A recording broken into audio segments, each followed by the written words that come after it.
পৃথিবীর অনেক দেশের গণ অভ্যুত্থান যদি আপনারা দেখেন, সাম্প্রতিক সময়ের গণ অভ্যুত্থান যদি দেখেন, যেখানে ছাত্র তরুণরা নেতৃত্ব দিয়েছে, বেশিরভাগ দেশেই পুরনো বন্দোবস্ত, বিদ্যমান এস্টাবলিশমেন্ট নতুন নেতৃত্বকে, তরুণ নেতৃত্বকে রাজনৈতিক শক্তি হিসেবে দাঁড়া হইতে দেয় নাই। একই ঘটনা বাংলাদেশেও ঘটেছিল। 5ই আগস্টের পর থেকে এই তরুণের শক্তিকে দমন করার জন্য নানান শক্তি, অপশক্তি একসাথে কাজ করেছে। এই নির্বাচনে সর্বাত্মকভাবে রুখে দেওয়ার চেষ্টা করেছে, কিন্তু জনগণের সহযোগিতায়, 11 দলের সমর্থনে জাতীয় নাগরিক পার্টি এনসিপি সবাইকে অবাক করে দিয়ে 6টি আসন নিয়ে জাতীয় সংসদে প্রবেশ করেছে। আমরা এই জন্য মহান আল্লাহ তাআলার কাছে কৃতজ্ঞতা জানাই, আপনাদের কাছে কৃতজ্ঞতা জানাই। আপনারা হয়তো 300 আসনে আমরা নির্বাচনে অংশগ্রহণ করতে পারতাম, আপনারা অনেকেই প্রার্থী ছিলেন, আপনারা এবারে অংশগ্রহণ করতে পারেন নাই। আপনাদের জন্য আমাদের মেসেজ হচ্ছে, আপনারা স্থানীয় সরকার নির্বাচনের জন্য প্রস্তুতি নেন।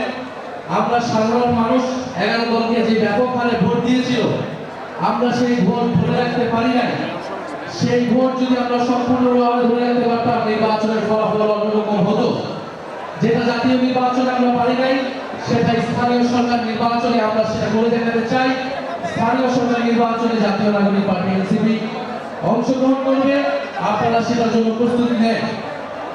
দ্বিতীয় বক্তব্যটি হচ্ছে, আমাদের যে লড়াই বিচার সংস্কার এবং দুর্নীতি আধিপত্যবাদের বিরুদ্ধে, এই লড়াই শুরু শেষ হয় নাই। এই লড়াই আমাদেরকে নতুন করে শুরু করতে হবে। আমাদের সদস্যরা বলেছেন, জুলাই সনদ এবং গণভোটের যে গণ রায়, যার ভিত্তিতে নির্বাচন হয়েছে, যার ভিত্তিতে সরকার গঠিত হয়েছে, সেই গণভোটের রায়কে বাতিল করার জন্য আদালতকে ব্যবহার করার চেষ্টা করা হচ্ছে। আদালতকে আবারও দলীয়করণ করার চেষ্টা করা হচ্ছে। আমরা স্পষ্টভাবে বলতে চাই, আদালতকে যদি রাজনৈতিক এজেন্ডার কারণে, নিজেদের দলীয় এজেন্ডার কারণে ব্যবহার করা হয়, চেষ্টা করা হয়, তার পরিণতি খুবই করুণ হবে। বিগত আওয়ামী লীগ সরকার এই একই প্রচেষ্টার মাধ্যমে কিন্তু তার পতন শুরু হয়েছিল। ফলে এখন যারা সরকারে আছেন, আপনাদের প্রতি স্পষ্ট আহ্বান থাকবে, গণভোটের গণ রায় দ্রুত বাস্তবায়ন করুন। আমরা গণভোটের গণ রায়ের মাধ্যমে এই বাংলাদেশ, এই নতুন সরকারের যাত্রা শুরু হোক, নতুন সংসদের যাত্রা শুরু হোক, সেটা প্রত্যাশা করি। দ্বিতীয়ত হচ্ছে, চাঁদাবাজ এবং দুর্নীতির বিরুদ্ধে যে লড়াই, সেই লড়াই আমাদেরকে আবার জোরালোভাবে করতে হবে। সেটা শুধু নাসিরউদ্দিন পাটোয়ারি ঢাকা থেকে নেতৃত্ব দিলে হবে না। আমরা আশা করবো এই চট্টগ্রামে দখলদারিত্ব এবং চাঁদাবাজের বিরুদ্ধে কঠোর প্রতিরোধ তৈরি হবে। আপনারা যারা এখানে আছেন, চাঁদাবাজির বিরুদ্ধে, দুর্নীতির বিরুদ্ধে, দখলদারিত্বের বিরুদ্ধে আপনারা প্রতিরোধ গড়ে তুলুন, জনগণের পাশে দাঁড়ান, ছোট মধ্যবিত্ত ব্যবসায়ীদের পাশে দাঁড়ান, শ্রমজীবী মানুষের পাশে দাঁড়ান, যাতে কোনো চাঁদাবাজ, সন্ত্রাস এই চট্টগ্রামে থাকতে না পারে। আমরা চট্টগ্রামে শুনেছি, চট্টগ্রামে দেখছি, ফ্যাসিস্টদের আস্ফালন চট্টগ্রামে কমে নাই। ফ্যাসিস্টদের আস্ফালন চট্টগ্রামে নানান সময় আমরা দেখতে পাই। আমাদের কাছে একটা কথা খুবই পরিষ্কার, এনসিপি এবং পতিত আওয়ামী লীগ ফ্যাসিস্ট একসাথে থাকতে পারে না। যেই জেলায় আওয়ামী লীগের কার্যক্রম শুরু হবে, সেই জেলায় হয় আওয়ামী লীগ থাকবে, নয় এনসিপি থাকবে।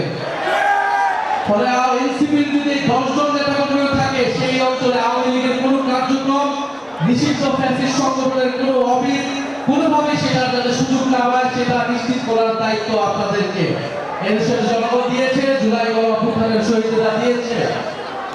তৃতীয় চতুর্থত, আমাদের আধিপত্যবাদের বিরুদ্ধে যে সংগ্রাম, এই আধিপত্যবাদ কেবল ভারতীয় আধিপত্যবাদ না, বাংলাদেশের বিরুদ্ধে, স্বার্থের বিরুদ্ধে যেই পরাশক্তি যাবে, সেই সকল আধিপত্যবাদের বিরুদ্ধে আমরা লড়াই সংগ্রাম করে যাব। বাংলাদেশের পররাষ্ট্র মন্ত্রণালয় থেকে সাম্প্রতিক সময়ে এই ইরান এবং আমেরিকার যে দ্বন্দ্ব, যেখানে মুসলিম বিশ্বের নেতা আয়াতুল্লাহ খোমেনিকে শহীদ করা হয়েছে, সেই প্রেক্ষিতে যে প্রেস রিলিজ দিয়েছে, সেই প্রেস রিলিজ দেখে আমাদের খুবই কষ্ট লেগেছে। বাংলাদেশ আবার গতকাল পররাষ্ট্রনীতির কবলে পড়লো কিনা, সেই প্রশ্ন বাংলাদেশের জনগণ তৈরি করেছে। এবং বাংলাদেশের পররাষ্ট্র মন্ত্রণালয়ের দায়িত্ব দেওয়া হয়েছে অন্তর্বর্তী সরকারের একজন উপদেষ্টাকে।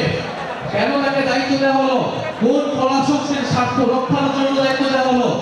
নির্বাচন ইঞ্জিনিয়ারের পুরস্কার হিসেবে দেওয়া হলো কিনা, সেই প্রশ্ন আমাদের কাছে পরিষ্কার হয়নি। বাংলাদেশের এই বর্তমান সরকার সেই প্রশ্ন পরিষ্কার করবে, এটাই আমাদের প্রত্যাশা থাকবে। আমরা সেই আহ্বান জানিয়ে যাচ্ছি। আরেকটি বিষয় আপনাদের কাছে বলবো, এখানে যারা এসেছেন ছাত্র শক্তি, যুব শক্তি, আপনারা সাংগঠনিকভাবে প্রস্তুতি নেন।